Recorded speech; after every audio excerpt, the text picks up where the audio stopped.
Hi friends, అందరూ ఎలా ఉన్నారు? ఈరోజు క్లాస్ అయితే 30. ఈ క్లాసులో మనము మంచి యూస్ఫుల్ వీడియో చూద్దాం. ఎక్కడ స్కిప్ చేయకుండా చూడండి. చాలామంది టైలరింగ్ నేర్చుకునేటప్పుడు కొద్దిగా కన్ఫ్యూజ్ అయితే ఉంటారు కదా. కరెక్ట్గా మెజరింగ్ చేయలేక, అలానే ఎక్కడి నుండి ఎక్కడి వరకు కొలతలు తీసుకోవాలి, ఇలాంటి వల్ల చాలా తేడాలు అయితే చేస్తూ ఉంటారు. అలానే బ్లౌజులు కూడా అలా చేయడం వల్ల చెడిపోతూ ఉంటాయి. ప్రాపర్గా ఏ పార్ట్కి ఎక్కడి నుంచి ఎక్కడి వరకు కొలతలు తీసుకోవాలి, ఎలా మెజరింగ్ చేసుకోవాలి అనేది నేను టైలరింగ్ క్లాస్ వర్క్ అయితే నేను పెట్టాను. టైలరింగ్ క్లాస్ వర్క్లో నేను ఇప్పుడు బ్యాక్ పార్ట్ అయితే చూపిస్తున్నాను. బ్యాక్ పార్ట్ చాలామంది అయితే మీరు టైలరింగ్ బుక్ వీడియోస్ మళ్ళీ పెట్టండి అని చెప్పేసి చాలామంది అడుగుతున్నారు, కాబట్టి నేను మళ్ళీ అయితే పెడుతున్నాను. కాబట్టి ఒకసారి మీలో ఎవరైనా కొత్త వాళ్ళు ఉంటే టైలరింగ్ బ్యాక్ పార్ట్ గురించి అయితే నోట్ చేసుకోండి. నెక్స్ట్ మనం ఫ్రంట్, హ్యాండ్స్, అలానే అన్ని పార్ట్ల గురించి అయితే తెలుసుకుందాం. అలానే మన ఛానల్ని కొత్తగా ఎవరైనా చూస్తుంటే సబ్స్క్రైబ్ చేసుకోవడం మర్చిపోకండి. పక్కనే ఉన్న బెల్ ఐకాన్ని ఆల్ మోడ్లో పెట్టుకోండి. నేను ఎప్పుడు వీడియో పెట్టినా మీకు నోటిఫికేషన్ అయితే వచ్చేస్తుంది. అలానే ఈ వీడియో నచ్చితే ఖచ్చితంగా ఒక లైక్ అయితే చేయండి. ఇక్కడ ఆది బ్లౌజ్ చాలామందికి వచ్చేసి బ్లౌజులో ఎక్కడి నుండి ఎక్కడ తీయాలి, ఏ పార్ట్కి ఏ పార్ట్ అని పిలవాలి అని కూడా కొత్తగా టైలరింగ్ నేర్చుకునే వాళ్ళకి తెలియదు కదా. కరెక్ట్ బ్లౌజ్ మెజరింగ్ మనం తీసుకొని ఆ బ్లౌజ్కి ఎక్కడి నుండి ఎక్కడి వరకు కొలత తీసుకోవాలి, ఆ కొలతకు మనం ఏమని పిలుస్తాము అని చెప్పేసి సమయానికి బ్యాక్ పార్ట్ మనం కట్ చేయాలి అనుకుంటే నెంబర్స్ అంటే ఏ పార్ట్, బ్యాక్ పార్ట్లో ఏది ఫస్ట్, ఏది సెకండ్, ఏది థర్డ్ మెజర్మెంట్ తీసుకోవాలనేది చాలా క్లారిటీ ఇచ్చాను. స్కిప్ చేయకుండా చూడండి. ఇప్పుడైతే బ్లౌజులు ఈ విధంగా బ్యాక్ పార్ట్ అయితే చేసుకున్నాం. ఈ పైన వచ్చేసి నేను మనం బ్యాక్ పార్ట్ కట్ చేసుకుంటే ఈ విధంగా ఉండాలి అని అయితే నేను నోట్ చేశాను. అలా నోట్ చేసిన తర్వాత బ్యాక్ పార్ట్ అయితే ఈ విధంగా వచ్చింది. ఒక పొడవు, ఒక వెడల్పు, ఇలా నిలువు గీతలు గీస్తూ నెంబర్స్ అయితే వేసాను. ప్రతి ఒక్క మెజర్ దగ్గర మనం అయితే బ్లౌజులో ఎక్కడి నుండి ఎక్కడి వరకు మెజర్ తీసుకోవాలో అక్కడ పాయింట్స్ అయితే వేసాను. ఆ పాయింట్స్ మనకైతే 10 పాయింట్స్ అయితే వచ్చాయి. ఈ 10 పాయింట్స్ని పక్కన నేను మ్యాటర్ కూడా రాశాను. రౌండ్స్ దగ్గర ప్రతి మన యూజ్ఫుల్ మనము బ్లౌజ్ కటింగ్లో ఎక్కడైతే మనము మెయిన్ కొలత తీసుకోవాలో అక్కడ అయితే పైన షోల్డర్ దగ్గర ఒక 1/2 ఇంచు కిందకి దించాను. అలానే కింద ఖర్చు పాయింట్లో ఒక 1/2 ఇంచు పైకి ఎత్తాను. అక్కడ ఎందుకు అలా మార్కింగ్ చేశాను అనేది నేనైతే లాస్ట్లో దాని గురించి అయితే వివరిస్తాను. అవి బ్లౌజులు మనకు వచ్చు, ఆల్రెడీ బ్లౌజులు కుడుతున్నాము అనే వాళ్ళకు కూడా ఆ టిప్స్ అయితే యూజ్ అవుతాయి. మన కింద భాగంలోను, పైన భాగంలోను, రౌండ్స్లోను చాలా మంచి యూజ్ఫుల్ టిప్స్ అయితే మిడిల్లో నేను చెప్తాను. కాబట్టి మీరు స్కిప్ చేయొద్దు, సరేనా? మీరు జస్ట్ మ్యాటర్ రాసుకోవచ్చు, ఫోటోని అంటే మనం ఆ పిక్చర్ని డ్రా చేసుకోవచ్చు. కానీ టిప్స్ అయితే మీరు మళ్ళీ వినలేరు. కాబట్టి మీరు మనకి 10 మినిట్స్ వీడియోనే కదా, ఈ 10 మినిట్స్ కొద్దిగా ఓపికతో మీరు స్కిప్ చేయకుండా చూడండి. ఎన్నో టిప్స్ అయితే మీకు తెలుస్తాయి.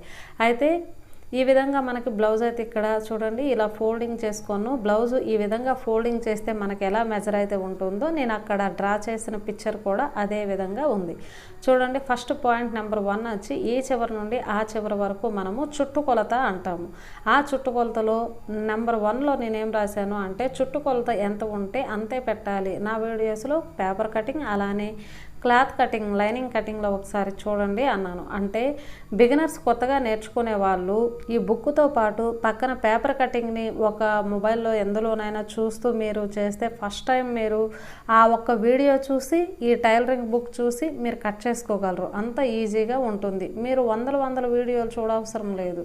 ఈ ఒక్క టైలరింగ్ బుక్ని కటింగ్ వీడియోని ఒక్కటి చూస్తే చాలు, మీ బ్లౌజ్ని మీరే కట్ చేసుకోగలరు. చుట్టుకొలత అంటే మన బ్లౌజ్ని ఇలా ఉల్టాలో పెట్టాలి. ఇలా పెట్టి మన బ్యాక్ పార్ట్ ఈ ఆర్మ్ రౌండ్ నుండి ఆ ఆర్మ్ రౌండ్ వరకు లూజ్ చూసుకోవాలి. అలానే కింద భాగంలో తీయకూడదు, ఎందుకంటే డాట్స్ మనకు ఉంటాయి. మరీ పైన భాగంలో కూడా తీయకూడదు, ఎందుకంటే మనకు రౌండ్ ఉంటుంది. బాగా బ్లౌజ్ అయితే ఇలా ఓపెన్ అయిపోతుంది. చూడండి, అలా ఓపెన్ అయిపోతుంది. ఇప్పుడు రౌండ్ కింద భాగంలో మనం అయితే తీసుకోవాలి. అక్కడ మనకి ఎంత పెంచవసరం లేదు, తగ్గించవసరం లేదు. కరెక్ట్గా మెజర్ అయితే ఉంటుంది రౌండ్ కింద భాగంలో, సరేనా? దాన్ని మనము చుట్టుకొలత, బాడీ లూజ్ అని కూడా అంటాము.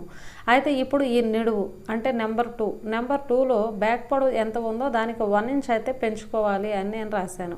బ్యాక్ పొడవు అంటే ఏంటి అని కూడా కొత్తగా టైలరింగ్ నేర్చుకునే వాళ్ళకి తెలియదు. కాబట్టి బ్లౌజులో మన బ్యాక్ పార్ట్లో పైన షోల్డర్ నుండి కింద వరకు మనం చూస్తే ఎన్ని ఇంచెస్ అయితే ఉంటుందో అందులో 1 ఇంచ్ అయితే కలుపుకోవాలి. ఎందుకంటే మన కుట్టుల్లోకి ఖర్చులోకి అయితే పైన కింద మనము హాఫ్ ఇంచ్కి అయితే వదులుతున్నాం. అయితే మీరు అనుకోవచ్చు 1 ఇంచా అని అనుకోవచ్చు. కొద్దిగా టైలరింగ్ నేర్చే వాళ్ళకి ఈ డౌట్ అయితే వస్తుంది.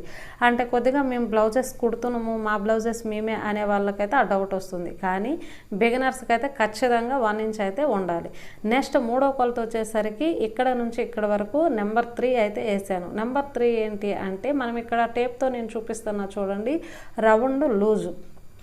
మనకి బ్యాక్ సైడ్ రౌండ్ లూజు ఎంత ఉందో అంతే పెట్టాలి. మనకి లూజుల్లో ఎప్పుడు పెంచుకోకూడదు, సరేనా?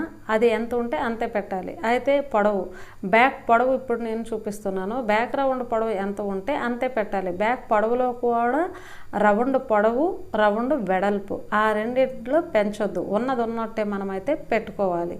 అయితే పొడవులో వెడల్పులో ఎంత ఉంది ఏంటి అని మీకు డౌట్ ఉంటే అప్పుడు వీడియో అయితే మీరు చూడాలి. ఇప్పుడు రౌండ్ కింద లెంత్ అంతే. ఇప్పుడు బ్యాక్ రౌండ్ కింద లెంత్ ఎంత ఉందో దానికి 1 ఇంచ్ అయితే కలుపుకోవాలి. చూడండి, ఈ రౌండ్ కింద లెంత్ అయితే ఇక్కడ నేను మెజర్ చేస్తున్నా కదా, దానికి 1 ఇంచ్ అయితే కలుపుకోవాలి. పైన కింద మనకి ఖర్చులోకి అయితే అవసరం కాబట్టి కలుపుకోవాలి. మనకి రౌండ్లో పెంచట్లేదు, కానీ రౌండ్ కింద లెంత్లో పెంచుతున్నాము, టోటల్గా బ్యాక్ పొడవులో కూడా మనము పెంచుతున్నాము. అదైతే అబ్జర్వ్ చేయండి. తర్వాత నెక్స్ట్ 6 పాయింట్ అయితే ఇక్కడ నేనైతే చూపిస్తున్నా చూడండి. ఇక్కడ నుండి ఇక్కడ వరకు షోల్డర్ ఎంత ఉందో అంతకు 1 ఇంచ్ అయితే ఎక్కువ కలపాలి, సరేనా? ఇక్కడ షోల్డర్ అనేసరికి మనకు రౌండ్ నుంచి మనం ఇలా టేప్ పెట్టుకుంటూ చూస్తే మనకి హ్యాండ్ పార్ట్ ఎక్కడైతే జాయింట్ చేస్తామో అక్కడ వరకు కుట్టుల వరకు మనకి ఎంత ఉందో సీదాలో చూడండి. అలా చూసాక మనకు 2 ఇంచ్ ఉందనుకోండి, 3 ఇంచ్ 1 ఇంచ్ అయితే ఎక్కువ కలపండి. 1 ఇంచ్ అయితే సరిపోతుంది. ఎందుకంటే బిగినర్స్ తక్కువ అయితే కుట్టలేరు. లేదు మేము కుట్టగలము తక్కువ అంటే 30 ఇంచ్ పెట్టుకున్నా సరిపోతుంది, సరేనా? ఈ విధంగా. నెక్స్ట్ వచ్చేసరికి మనకి ఆర్మ్ లెంత్ ఎంత ఏంటి అనేది మనము చూసుకుందాం. ఇప్పుడు సంఖ ఎంత ఉందో అంతే పెట్టాలి అని నేనైతే పెట్టాను. అయితే సంఖ భాగం అనేసరికి ఇక్కడ పైన షోల్డర్ నుంచి ఆ విధంగా కింద వరకు అయితే ఇలా టేప్ మెజర్మెంట్ అయితే తీసుకోండి. ఇలా తీసుకున్నాక మనకి ఆర్మ్ దగ్గర అయితే ఒక కుట్టు అయితే వస్తుంది కదా. ఇక్కడ డిస్ప్లేలో అయితే మీకు అంత క్లారిటీ అయితే లేదు, చాలా అంటే కొద్దిగా డార్క్గా అయితే పడింది కదా, అక్కడ డిస్ప్లే అయితే అవ్వట్లేదు. ఇప్పుడు అయితే మనము ఎల్ షేప్లో అక్కడ మార్కింగ్ చేసుకోవాలి. ఎంత వస్తే అంత అయితే మనం తీసుకోవాలి. ఒకవేళ అది మీకు డౌట్గా ఉందంటే ఆర్మ్ కింద లెంత్ అయితే మనకు ఉంది కదా, ఆ లెంత్ వచ్చేసి మనము 1 ఇంచ్ అయితే కలపాలి. ఇక్కడ నేను దానికి కూడా ఒక మెజర్ అయితే ఒక నోట్ చేసుకొని మెజర్ అయితే పెట్టాను. దానికంటే 1 ఇంచ్ అంటే ఒకవేళ మీరు ఆర్మ్ ఎంత ఉందో అంటే సంఖ భాగం ఎంత ఉందో ఒకవేళ తెలుసుకోలేకపోతే కింద లెంత్ చూడండి, పైన వచ్చేస్తుంది. అది కూడా మన పేపర్ కటింగ్లో చాలా క్లారిటీ ఇచ్చాను, క్లాత్ కటింగ్లో కూడా చాలా క్లారిటీ ఇచ్చాను. ఒకసారి టైలరింగ్ బుక్ చూస్తూ మీరు బిగినర్స్ అయితే మీకు బ్లౌజు ఏమాత్రం టచ్ లేదు అంటే మీరు టైలరింగ్ బుక్తో సహా ఒకసారి వీడియో పేపర్ కటింగ్ కానీ క్లాత్ కటింగ్ కానీ చూడండి, చాలా క్లారిటీ అయితే అయిపోతుంది. నెక్స్ట్ వచ్చేసరికి బ్యాక్ రౌండ్ 1/2 ఇంచ్ అయితే పెట్టుకోవాలి. చూడండి, ఇక్కడ బ్యాక్ రౌండ్లో నేను 9th పాయింట్ అయితే వేసాను. బ్యాక్ రౌండ్ 1/2 ఇంచ్ పెట్టుకోవాలి. ఇక్కడ మనము 1/2 ఇంచ్ అయినా పెట్టుకోవచ్చు, 1/4 ఇంచ్ అయినా పెట్టుకోవచ్చు, 1 ఇంచ్ అయినా పెట్టుకోవచ్చు. మన మగ్గం వర్క్లకి ఫ్రంట్ వేస్తారు చూడండి, మగ్గం వర్క్ కోసం అయితే వేసేది 1/4 ఇంచ్. అంటే జస్ట్ అది డబ్బా గల్లాలా ఉంటుంది, కానీ జస్ట్ ఆ కొన భాగం అయితే ఉండదు, కొద్ది కరువు అయితే తిరుగుతుంది. అది మన మగ్గం వర్క్లో యూజ్ చేసేది. 1/2 ఇంచ్ మ్యాక్సిమం అందరము యూజ్ చేస్తాం. తర్వాత 1 ఇంచ్ అంటే కొద్దిగా ఓల్డ్లు కొద్దిగా యూజ్ చేస్తే సరిపోతుంది. తర్వాత ఆర్మ్ దగ్గర లెంత్ వచ్చేసరికి ఇక్కడ రౌండ్లో మనము 1.5 ఇంచ్ అయితే తీసుకోవాలి. ఏమైనా ముడతలు మీకు బాగా సంఖ భాగంలో వస్తుంది అంటే 1.25 అయితే తీసుకోండి. ముడతలు ఏమీ రావట్లేదంటే 1.5 ఇంచ్ అయితే తీసుకోండి. ఈ విధంగా ఫాలో అయితే మీకు చాలా పర్ఫెక్ట్గా ఆర్మ్ రౌండ్ అనేది వచ్చేస్తుంది. 10th పాయింట్ అయిపోయింది కదా. ఈ కింద లెంత్ ఏంటి అనేది నేను ఒక 1/2 ఇంచ్ పైకి అయితే లైన్ కొట్టాను. అక్కడ మనం కటింగ్ పీస్లో అయితే కట్ చేసుకుంటాం, సరేనా? అయితే ఇక్కడ బ్యాక్ పొడవులో మనం అయితే బ్యాక్ సైడ్ డాట్స్ అయితే వేస్తాం కదా, కరెక్ట్గా సెంటర్ పాయింట్లో మనము షోల్డర్ తిన్నగా మనము డాట్ అయితే వేస్తాం. డాట్ 1/2 ఇంచ్ పట్టేటప్పుడు మీకు ఉదాహరణకి నేను ఇక్కడ బ్లౌజ్లో కూడా కొద్దిగా నేను చూపిస్తే మీకు అర్థమవుతుంది, లేదంటే అర్థం కాదు. ఇప్పుడు ఇదే బ్యాక్ పార్ట్ అనుకోండి, ఆ బ్యాక్ పార్ట్కి మనకు నడుము దగ్గర అలాగ 1/2 ఇంచ్ ఫిల్ పెడితే చూడండి, ఆ కొన భాగం ఈ కొన భాగం ముందుకు ఇలా ముడతొస్తుంది. అలా వచ్చేటప్పుడు ఏమంటే మనకి రౌండ్లో అయితే కవర్ అయిపోతుంది, ఇక్కడైతే కవర్ అయిపోతుంది, కానీ ఇటు సైడ్ అయితే మనకి ఖర్చు ఊరికే కిందకు వచ్చేస్తుంది, శారీలో కూడా ఒక్కొక్కసారి కనిపిస్తుంది అనమాట. అలా కనిపించకుండా మనము ఒక హాఫ్ ఇంచ్ అలా మనము కట్ చేసేయాలి. అలా చేసేటప్పుడు ఏమంటే అది సరిపోతుంది.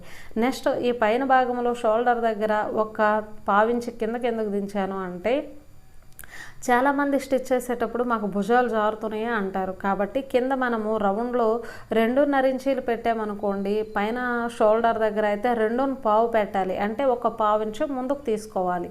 అలా ముందుకు ఒక పావించి తీసుకోవడం వల్ల ఏమంటే మనకు కొన భాగం పెరిగిపోతుంది.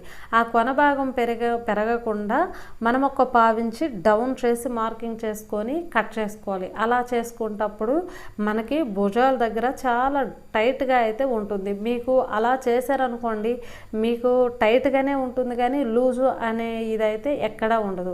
తర్వాత షోల్డర్ మీకు కొద్దిగా ఒక పావించి జరిపారు కదా, షోల్డర్ ఏమైనా మీకు ఎక్కువైంది అనిపిస్తే ఆర్మ్ లూజ్ అంటే షోల్డర్లో ఇటు సైడ్ సంఖ భాగంలో ఒక పావించి అయితే తగ్గించుకోండి.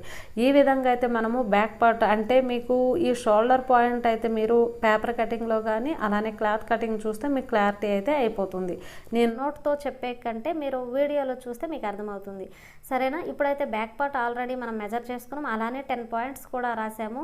చాలా క్లారిటీగా ఎక్స్ప్లెయిన్ అయితే నేను చేశాను. అయితే మీకు ఇది 100% యూజ్ అవుతుంది బిగినర్స్కి, అలానే మీకు అర్థమవుతుంది అనుకుంటున్నాను. నెక్స్ట్ వీడియోలో ఫ్రంట్ పార్ట్ గురించి చాలా వివరంగా చూపిస్తాను, మీరైతే మిస్ అవ్వద్దు. ఈ వీడియో మీకు నచ్చుతుంది అనుకుంటున్నాను. ఈ వీడియో మీకు నచ్చితే ఖచ్చితంగా లైక్ చేయండి, అలానే మీ ఫ్రెండ్స్కి షేర్ చేయండి. మన ఛానల్ని ఇంతవరకు సబ్స్క్రైబ్ చేసుకోకపోతే సబ్స్క్రైబ్ చేసుకొని పక్కనే ఉన్న బెల్ ఐకాన్ని ఆల్ మోడ్లో పెట్టుకోండి. నేను ఎప్పుడు వీడియో పెట్టినా మీకు నోటిఫికేషన్ అయితే వస్తుంది. మంచి వీడియోస్ అయితే మన ఛానల్ నుండి వస్తాయి. మీరు నేర్చుకున్న ప్రతి ఒక్కరికి కూడా ఇంకా మంచిగా నేర్చుకునేటట్టు వీడియోస్ అయితే నేను పెడతాను. ఇంట్లో ఏ విధంగా క్లాసెస్ అయితే చెప్తానో అదే విధంగా మీకైతే చూపిస్తాను. Thank you for watching.